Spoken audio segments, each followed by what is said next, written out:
जहानाबाद में आयोजित एक कार्यक्रम के दौरान जेडीयू नेता अशोक चौधरी ने मुख्यमंत्री नीतीश कुमार की तुलना विद्यासागर और मदन मोहन मालवीय जैसे समाज सुधारकों से की है। उन्होंने सरकार की सामाजिक सुरक्षा योजनाओं की जानकारी देते हुए बताया कि अब लाभुकों को 1100 की राशि दी जा रही है। जहानाबाद टाउन हॉल में आयोजित एक सरकारी कार्यक्रम के दौरान जिले के प्रभारी मंत्री अशोक चौधरी ने मुख्यमंत्री नीतीश कुमार की जमकर तारीफ की। उन्होंने कहा कि नीतीश कुमार सिर्फ एक कुशल राजनेता नहीं बल्कि समाज सुधारक की भूमिका में भी है। अशोक चौधरी ने नीतीश कुमार की तुलना ईश्वर चंद्र विद्यासागर और मदन मोहन मालवीय जैसे महान समाज सुधारकों से की है। इस मौके पर सामाजिक सुरक्षा पेंशन स्कीम समेत अन्य कल्याणकारी योजनाओं की राशि में बढ़ोतरी को लेकर एक भव्य समारोह का आयोजन किया गया। कार्यक्रम के दौरान मंत्री ने बताया कि पहले जहां लाभुकों को 400 रुपए दिए जाते हैं, अब उस राशि को बढ़ाकर 1100 कर दिया गया है और बढ़ी हुई रकम सीधे सभी लाभुकों के खाते में ट्रांसफर कर दी गई है।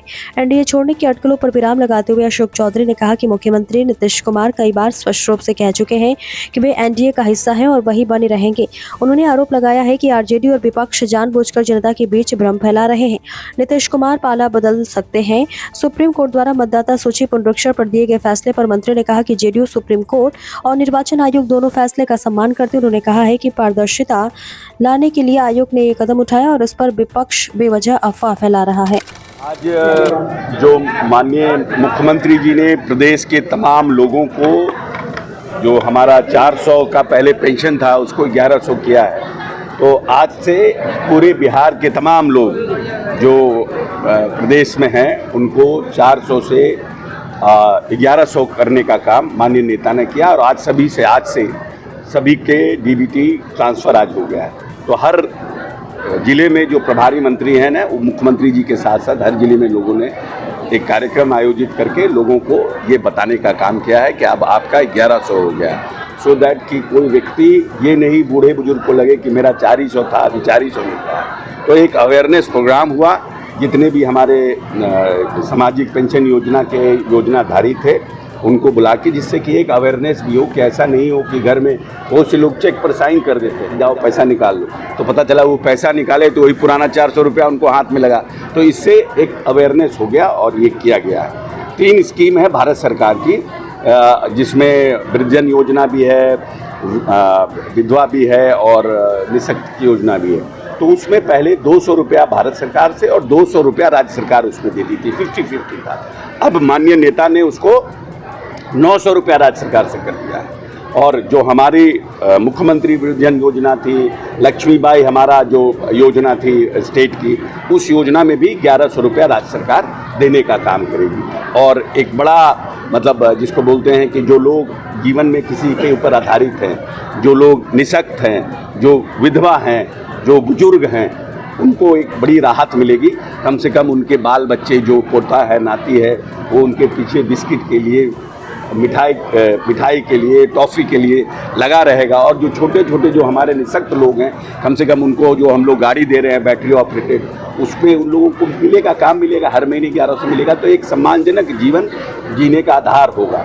हम बार बार कहते हैं कि ईश्वर चंद्र विद्यासागर और मदन मोहन मालवीय से लेकर सब लोगों ने सती प्रथा और विधवा प्रथा का विरोध किया था।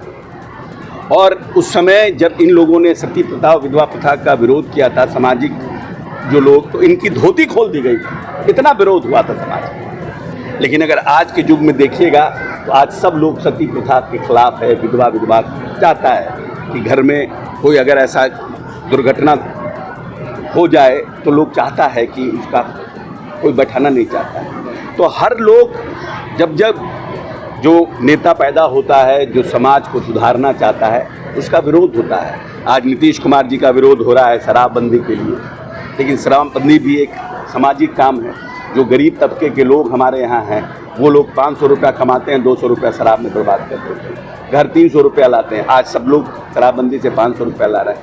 हमने नेता ने अभियान चलाया कि जब तक बच्ची परिपक्व ना हो जाए बाल विवाह बंद करो, जिससे कि हमारे बच्चे जो आने वाला हमारा जो वंशज होता है वो कहीं ना कहीं माइल न्यूट्रिशन होता है, उसको कहीं ना कहीं उसका दिमाग नहीं डेवलप होता, उस समाज पर एक बोझ हो जाता है। बाल विवाह का विरोध किया, दहेज प्रथा का विरोध किया।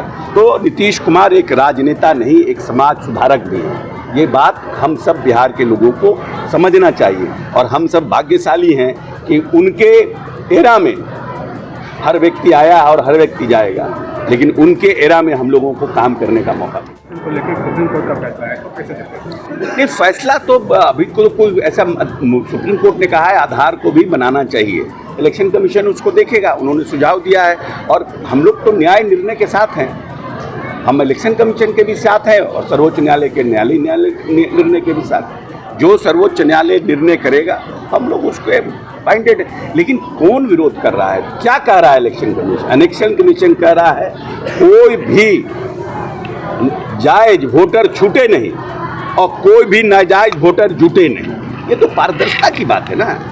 तो बाकी लोग परेशान हैं, भ्रम पैदा कर रहे हैं कि उनको हटा दिया जाएगा, उनको छांट दिया जाएगा, उनको काट दिया जाएगा। ऐसा तो नहीं होता है। हर बैंक में भी आप जाते हैं तो आप KYC देते हैं, हर साल आपको KYC देना पड़ता है। उसी तरह से इलेक्शन रिकॉर्ड में भी आप वोटर जिनविन हैं नहीं हैं, कोई नाजायज लोग तो नहीं आ गया, कोई 16 साल का आदमी 18 साल बन के तो नहीं आ गया, उसके लिए कर रहे हैं। तो ये तो अच्छी बात है ना। 10 साल बाद, 20 साल बाद, 25 साल बाद बिहार हिंदुस्तान में ऐसा होगा कि आप कहीं भी रहिए, आपको पिन कोड आएगा, आप अपने मोबाइल से वोट कर सकिएगा। तो वैसी व्यवस्था बननी चाहिए ना, पारदर्शिता होनी चाहिए ना। सर एक वीडियो वायरल है, उसमें सर विधायक की मौजूदगी में मुखिया पद बोल रहे हैं कि पूरा बाल साफ करो, इस तरह का वीडियो। तो इस पर तो हमने कल बयान दिया है कि ये सब लोग जो 20 साल तक नीतीश कुमार ने जिस खेत को बार बार हल चला करके जोता है और जो हमारी वैमनस्यता थी, जो समाज की वैमनस्यता थी, जातीय उन्माद था, उसको ख़त्म करने का काम किया।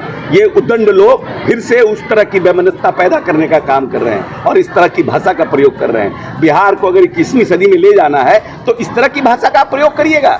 भूरा बाल साफ करो, किसके बारे में आप कह रहे हैं? फिर से आप पिछड़ा और अगड़ा का लड़ाई लड़ाना चाहते हैं कि बिहार इसी लड़ाई में फंसा रहेगा कि 21वीं सदी का जिस तरह से बिहार बन रहा है, जिस तरह से हमको परमाणु का फैक्ट्री लगाना है, जिस तरह से हमको AI में आगे बढ़ना है, जिस तरह से हमको सॉफ्टवेयर में हम आगे बढ़ना है, जिस तरह से हमने अपने पॉलिटेक्निक और ITI में AI के लिए स्टार्टअप्स लगाने की बात कर रहे हैं कि हमको ये करना है। ये उद्दंड लोग हैं, ये बिहार को किसी भी तरह से सत्ता पर पाना चाहते हैं। न क्या हुआ दरभंगा में? दरभंगा में एक बंद करने वाले ने, RJD समर्थक ने कहा कि 90 का दौर आने दो, तब तुमको बताएंगे।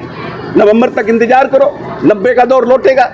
तो इस तरह की भाषा का प्रयोग करके आप 21वीं सदी का बिहार बनाएंगे। एक अति पिछड़ा का व्यक्ति बंद में आपने उसका पूरा दुकान लूट लिया। लोग कह रहा है कि ये अपने बाप दादा के समय से वो दुकान चला रहा है, छोटा आदमी है, गैस का और चूल्हे का दुकान चलाता है, आपने लूट लिया उसको।